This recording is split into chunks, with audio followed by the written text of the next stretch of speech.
What will happen if the United States accepts the advice of the neocons, or say Senator Lindsey Graham, and attacks Iran? Well, first of all, I really don't think that the United States, I think this is a bit of bluff.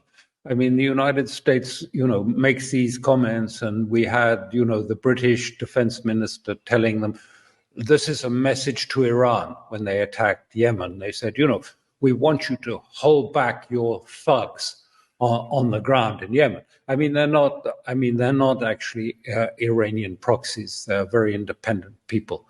But anyway, yes, the answer is, and Ehud Barak, who was prime minister a little while ago in Israel, wrote a piece for the Time magazine in America, and he said, it's too late. We can't really do anything about Iran. A few years ago, maybe, but all of the nuclear facilities are deep underground where we cannot reach them.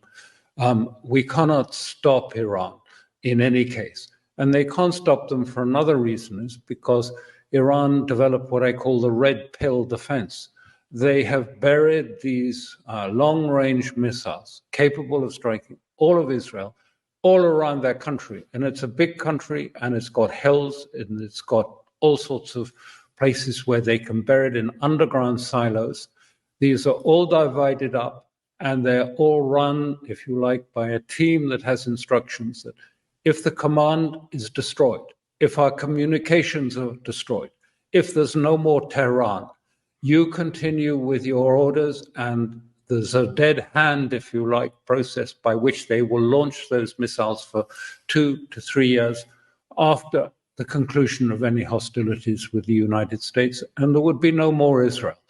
This is the red pill. Yes, America can do damage to Iran by aerial bombing, but at the end of it, Israel would be no safer because it would have been destroyed by these missiles over a period of 2 years that will pop up out of the ground from their silos and attack the key targets that are already inserted into their system.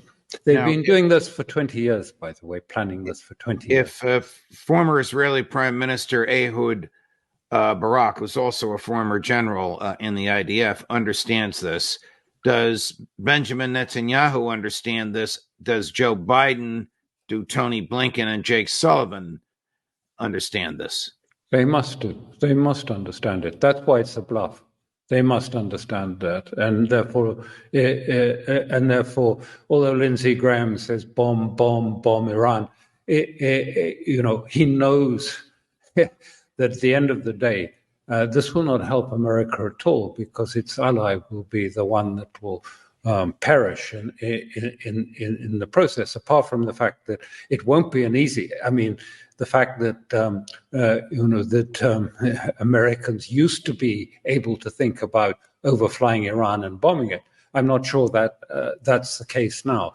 Iran has developed very sophisticated air defense systems, helped by the Russians. They have some Russian systems too. It wouldn't be a cakewalk, even if you put aside the sort of underground missiles that are spread around the country.